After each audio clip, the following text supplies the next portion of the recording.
નમસ્કાર મારા વાલા દર્શક મિત્રો, દેશ વિદેશમાં રહેતા મારા દરેક દર્શક મિત્રોને હર હર મહાદેવ અને જય સ્વામિનારાયણ.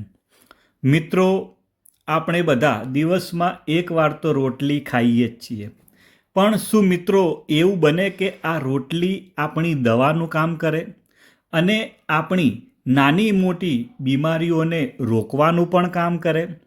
તો મિત્રો ચાલો આજના વિડીયોમાં હું તમને 3 પાવરફુલ વસ્તુ વિશે વાત કરવાનો છું, જેને તમે રોટલી બનાવવાના લોટમાં મિક્સ કરી દેશો તો આનાથી બનેલી રોટલીઓ તમારા માટે વરદાન રૂપ સાબિત થઈ જશે અને તમને નાની મોટી ઘણી બધી બીમારીઓથી બચાવવાનું કામ કરશે.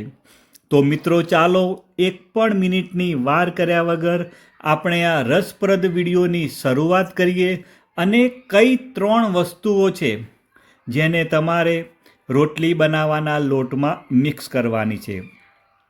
મિત્રો, પહેલા નંબરની વાત કરું તો એ છે મિત્રો મેથી દાણા. મિત્રો, વાત કરીએ તો મેથી દાણા આપણા સ્વાસ્થ્ય માટે ખૂબ જ ફાયદો આપે છે. હવે તમારે શું કરવાનું છે?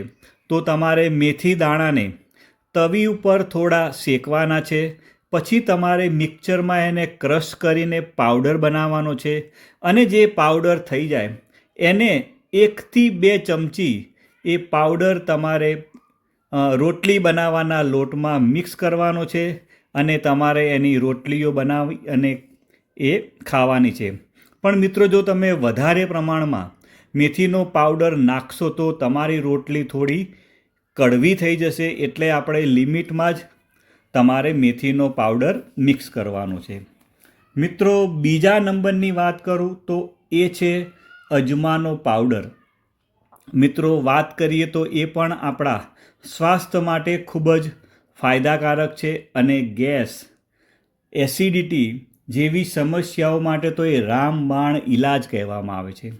તમારે મિત્રો અજમાને પણ તવી ઉપર એને શેકવાનો છે અને તમારે એનો પાવડર બનાવવાનો છે અને તમે અડધાથી 1 ચમચી જેટલો અજમાનો પાવડર લોટમાં મિક્સ કરી શકો છો. મિત્રો, ત્રીજા નંબરની વાત કરું તો એ છે મિત્રો તલ.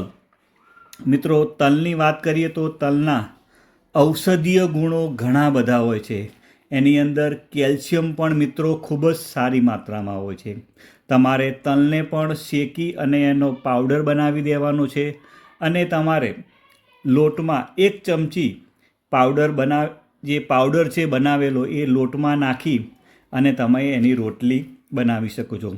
મિત્રો, વાત કરું તો તમારે 10 દિવસ મેથીનો પાવડર ઉપયોગ કરવાનો, બીજા 10 દિવસ તમારે અજમાનો પાવડરનો ઉપયોગ કરી શકો છો અને ત્રીજા 10 દિવસ તલના પાવડરનો ઉપયોગ કરી શકો છો.